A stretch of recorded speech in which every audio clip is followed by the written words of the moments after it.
have to send me an invitation to it. You could have just told me, because I had to watch it on a different device.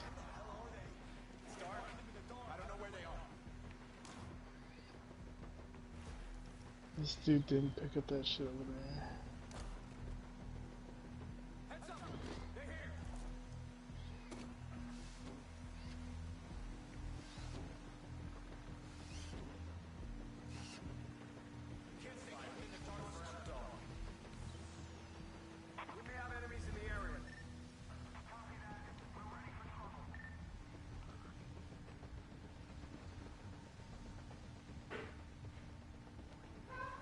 How the fuck am I destroy that shit?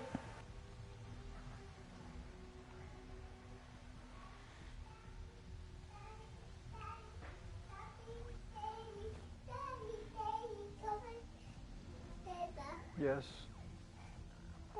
Yes. Yes. Stop. Yes. I got a run on Omega's account last night, and I can't even shit on his account. Kaito, stop! Felt like that shit was my own account, man. Nothing but blood rubies and opals and fucking, what is that? Those, I don't remember what those things are called. Sapphires. Kaito! Shit, he's about to find that body. Motherfucker.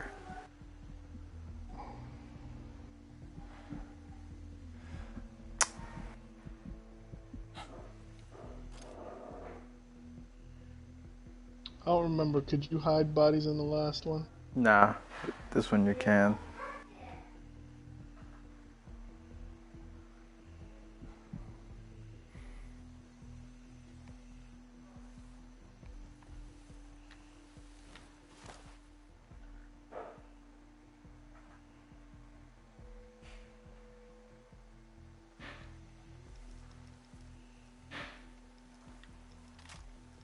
I'm gonna check out Division.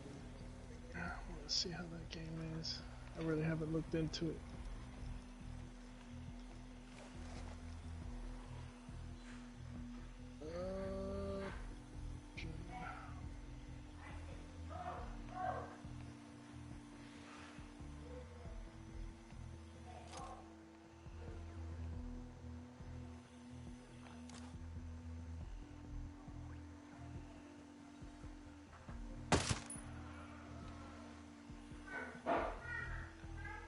We got new weapon, Epic Slayer. Here we go. These will be going.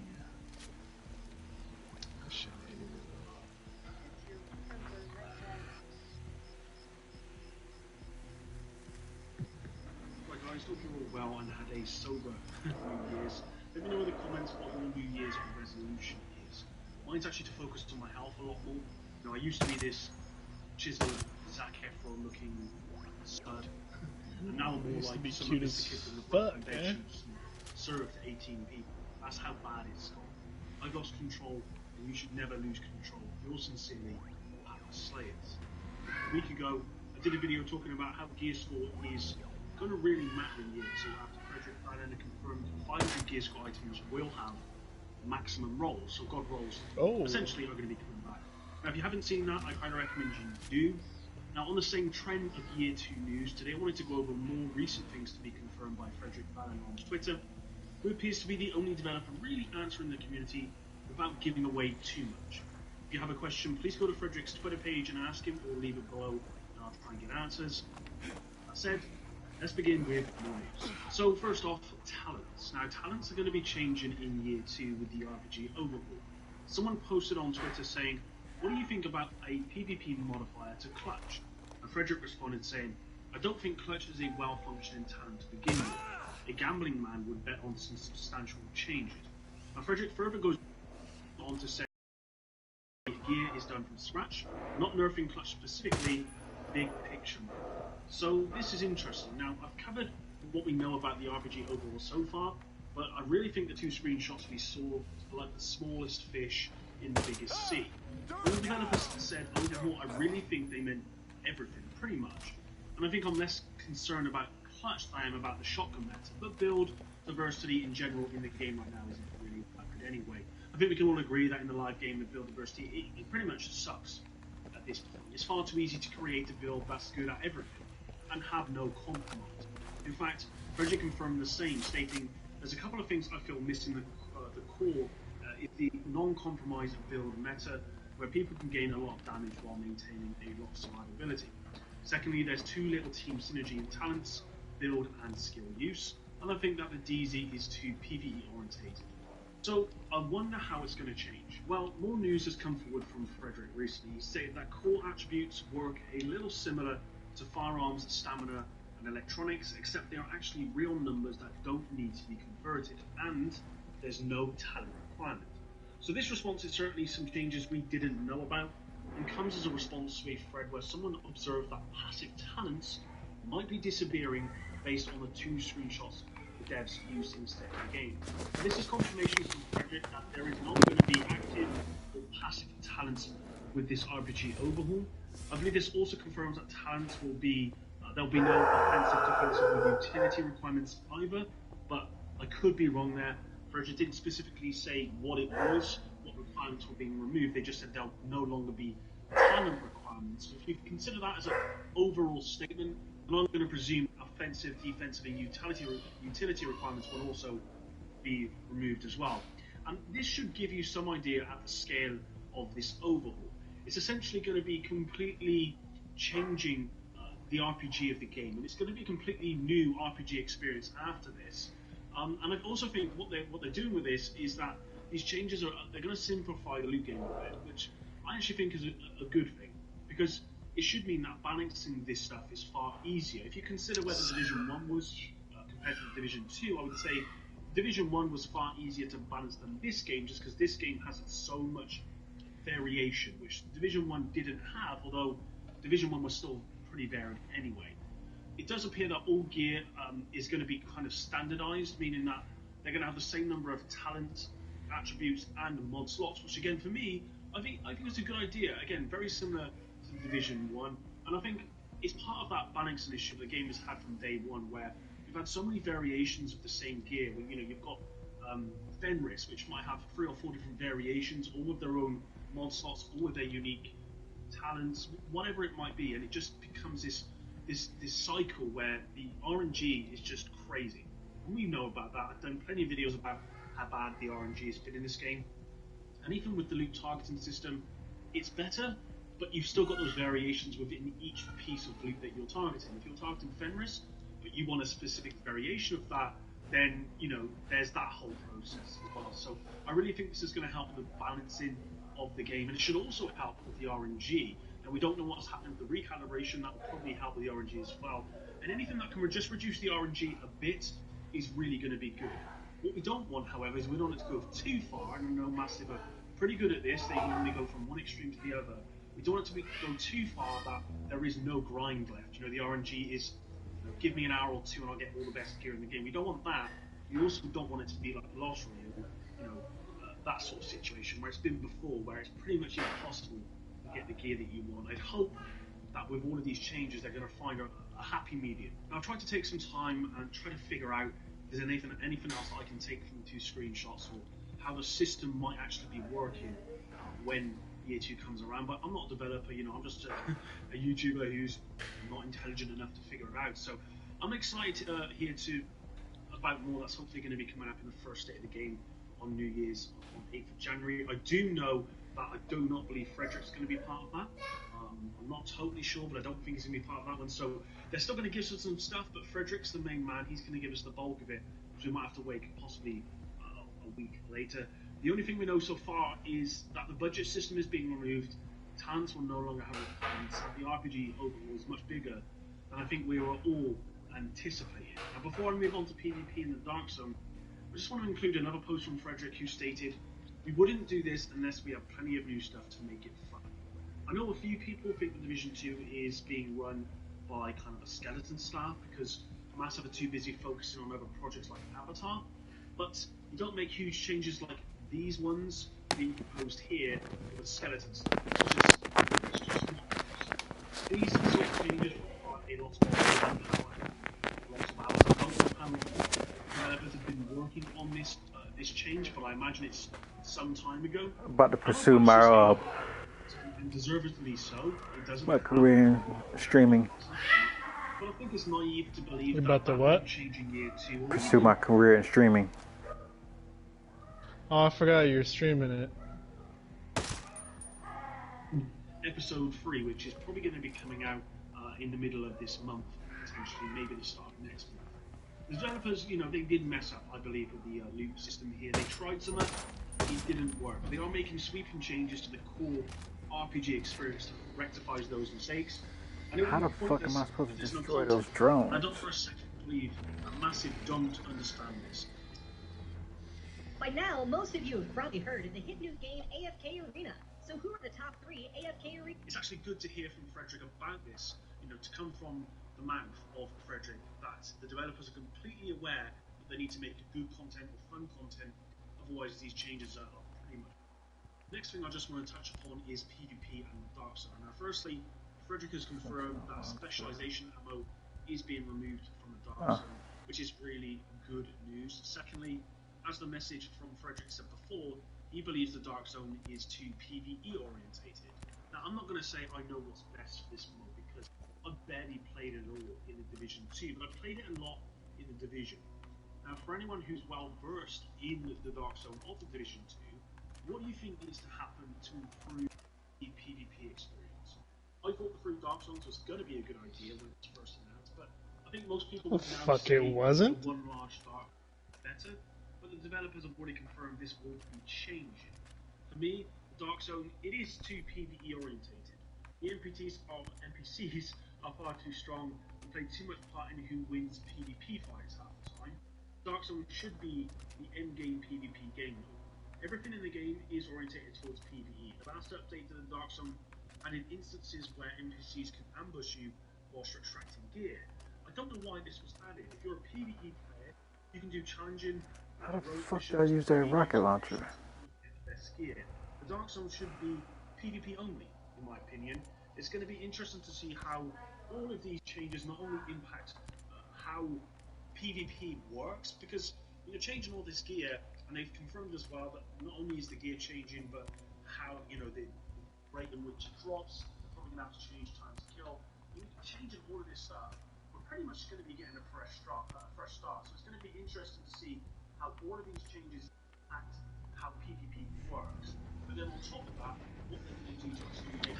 Alright, so they plan to overhaul the game, looks like. Boom,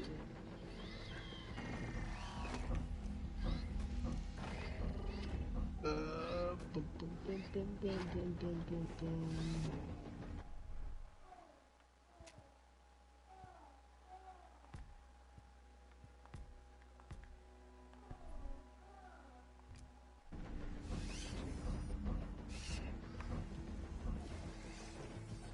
Why do you make your character black, man? You're not do that.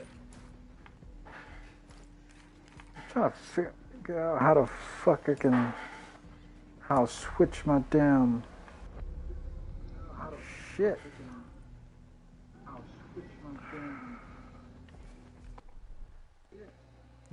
So see, this is the gear I was telling you about. Is there a delay? This is about maybe a 2-3 second delay. And then you edit your weapons and shit. You gotta get And weapon you still parts. have the low gear, so you don't. Yeah. There might be more stats added onto it. Where's your stat page? Is there a stat page? Yeah.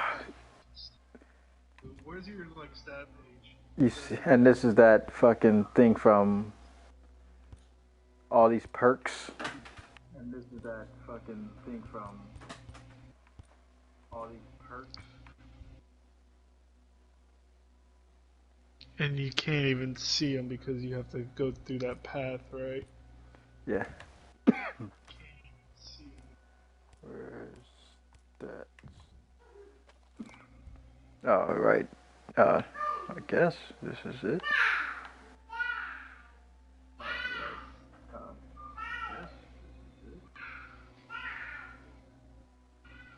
That's more of just like an overlook at your.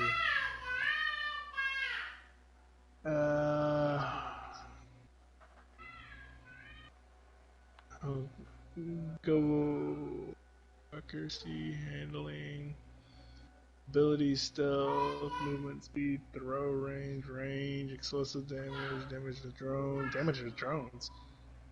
Yeah, there's a bunch of drones in this now. Drone evasion, agility, survival, maximum health regeneration.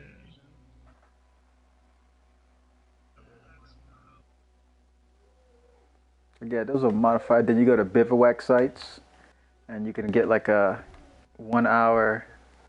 Then you go to bivouac sites and get like a 1 hour.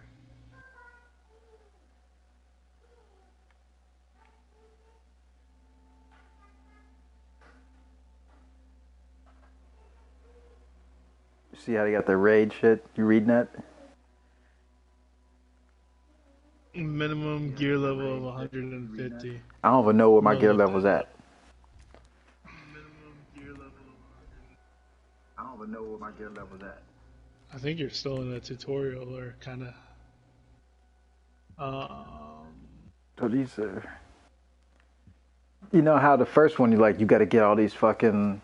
Oh, you just go pick up all the weapons, but now it's like you can't just go pick up the weapons. You just get better versions. But now it's like you can't just go pick up the weapons. You just get better versions. And these are all the missions. You got to go through it. Remember, they got the Punisher in this shit. And these are all the missions. You got to go through it. Remember, fucking read this shit. Yeah, appreciate it. I hate hearing myself. World's first completion of Project Titan Raid, 4 hours and 31 minutes. Well, you know I ain't gonna be watching that 4 hours. Is there like a shorter version? And this was 1 month ago, so this probably not a shorter version.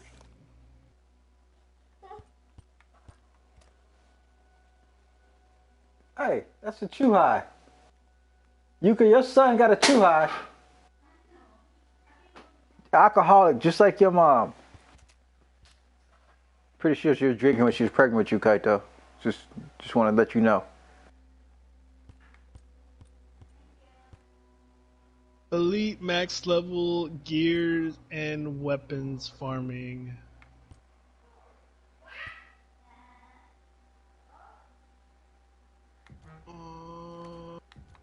How to do? Let's look at this last boss of the raid. Give you guys another Ghost Recon Breakpoint video, and what this video I'm going to be giving you guys is going to be the raid guide for the final boss fight. So the final boss fight, how to pull up mechanically wise, is actually really simple and really easy, but executing it can take some time. And the thing is, if you mess up, it's just really hard to clean up if anyone messes up. So everyone has to be at their A game.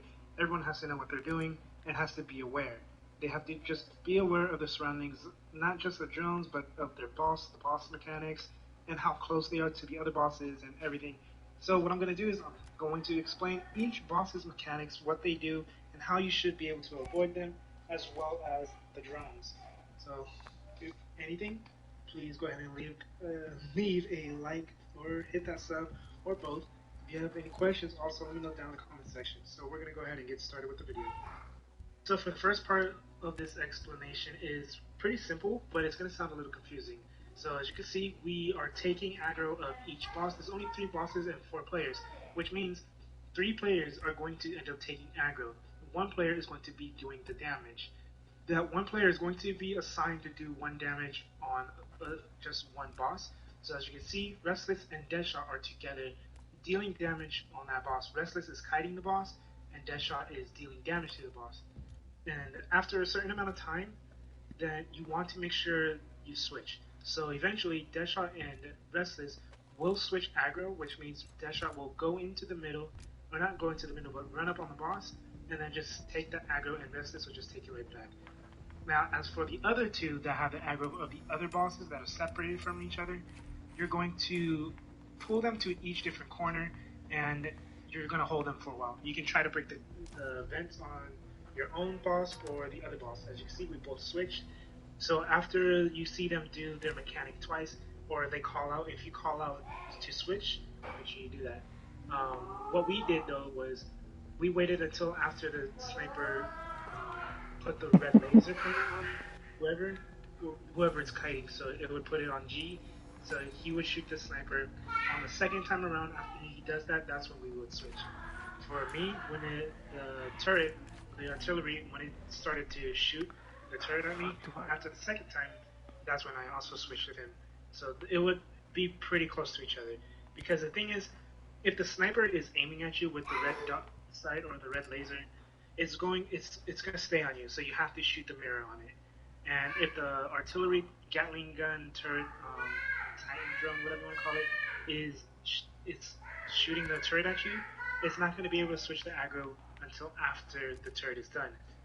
So that's why we waited until both of their certain abilities were just finished.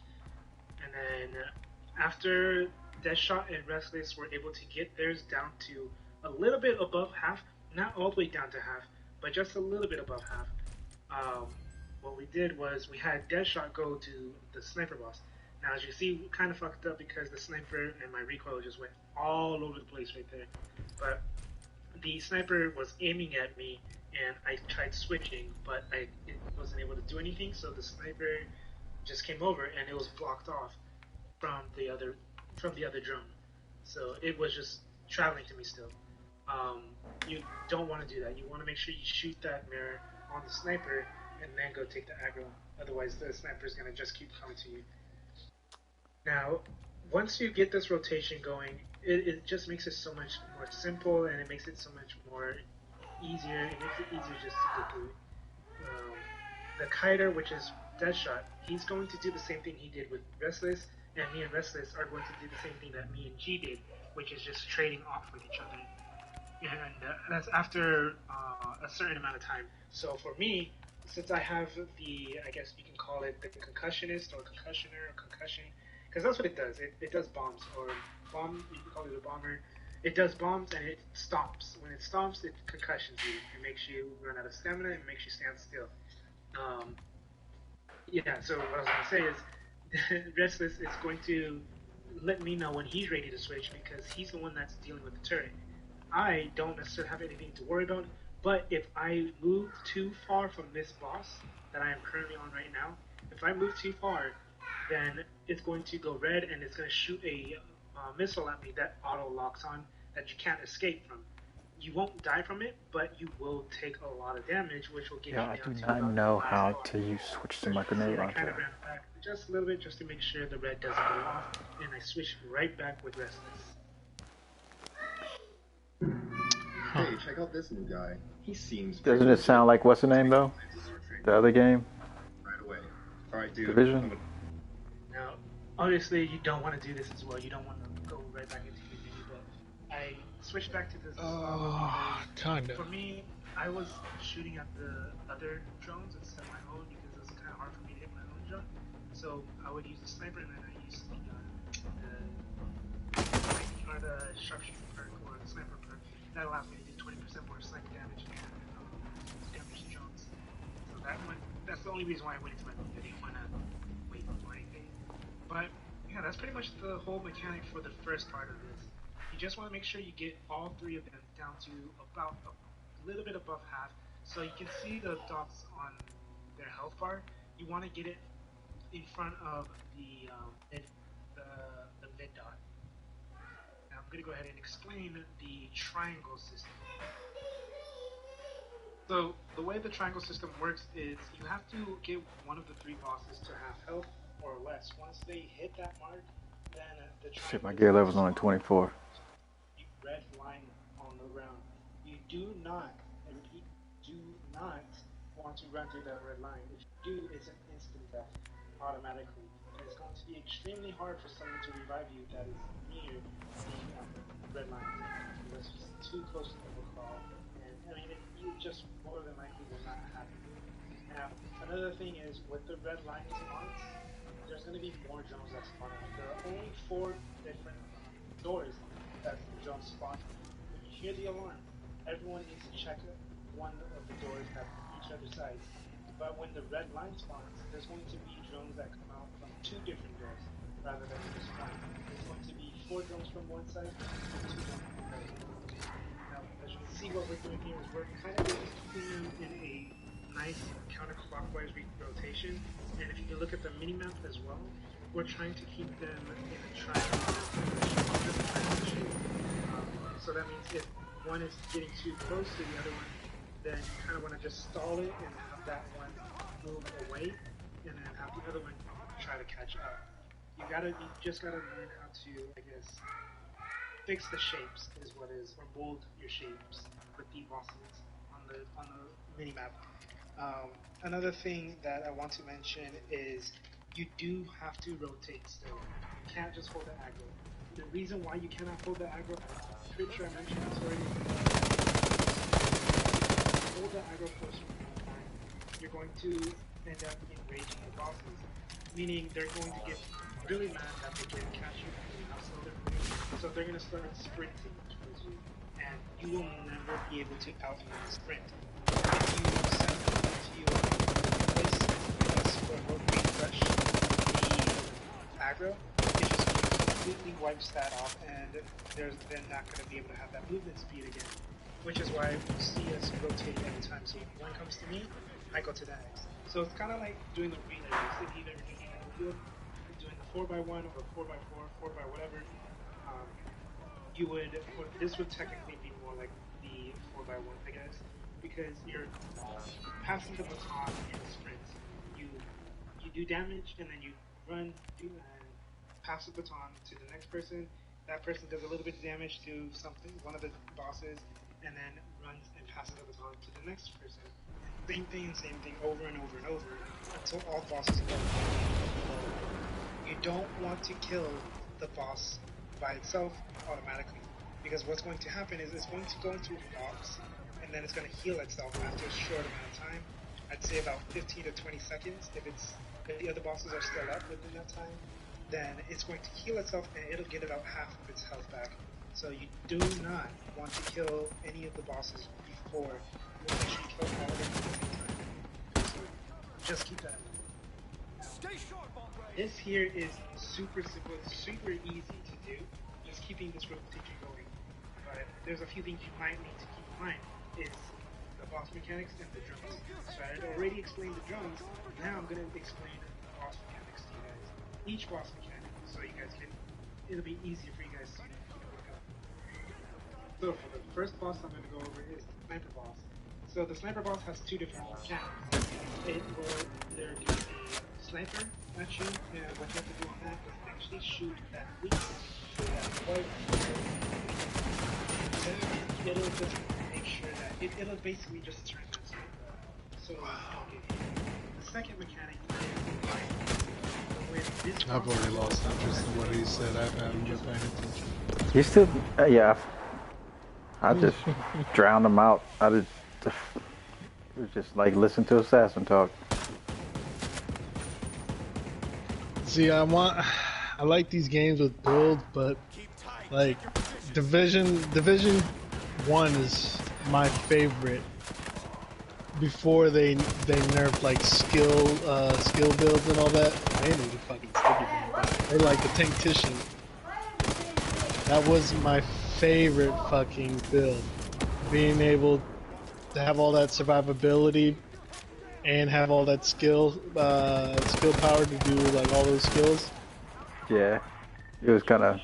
I ain't gonna lie, it was a little atrocious though. Like, no, I mean you traded off weapon damage, yeah, which was the main thing like you needed, at least in PvE.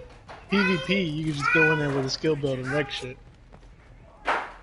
But that's what pissed me off, man. They changed all that shit because of PvP. If a game's gonna be good, it needs to be broken. Mm-hmm. And no PvP.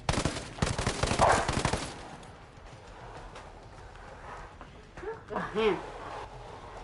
Why are you dragging your toy around the house? So you bring it here, bathroom.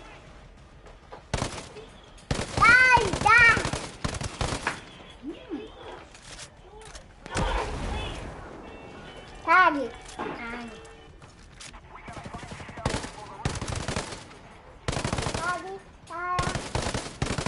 Hmm? Daddy. Daddy. Yes.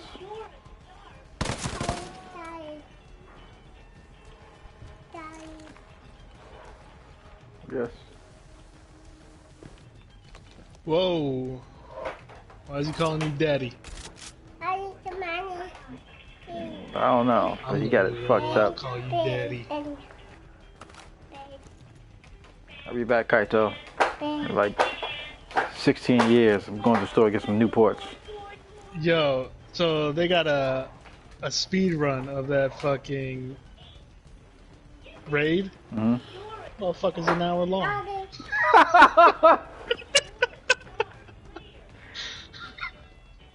Yeah, but that speed run, not to mention the times they failed. A speed run is them that not failing. Yeah, I'm talking about the times before they failed, though. You know, how they had to reset and fuck because they fucked up. Fucking hour.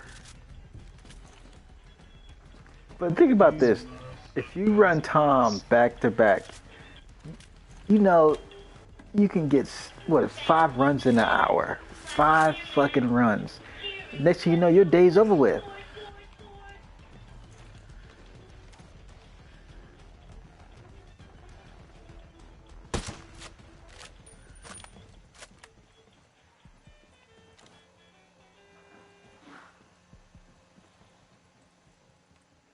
Yeah, but that's completely different because that's 5 runs right there. No, I'm not saying that. I'm just talking about the time that you. Yeah, but that's completely different because No, I'm not. this is one run. No, I'm And not talking about that. You're You're looking at it a different way. I'm talking about just time in general, like how much time, how fast time can go. Well, yeah, but that's a speed run. An hour? Yeah. Kaito, god damn it. Motherfucker, try to play this shit like we back in Crota.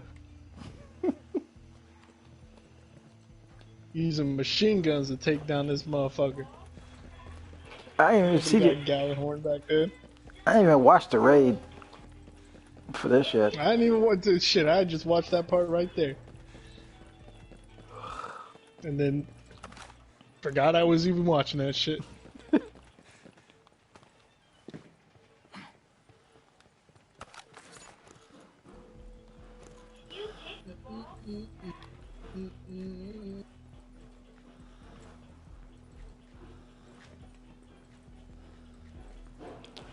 I still don't know what I'm doing in this game, though.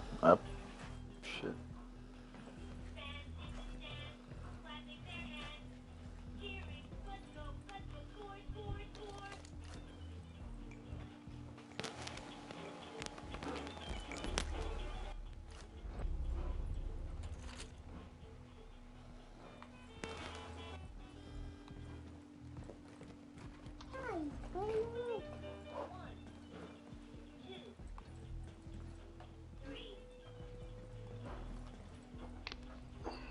I'm surprised I'm streaming this shit with no issues.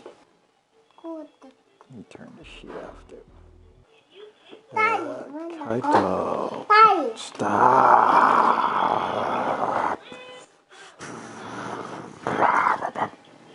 Come on. Come on. Come on. Come on.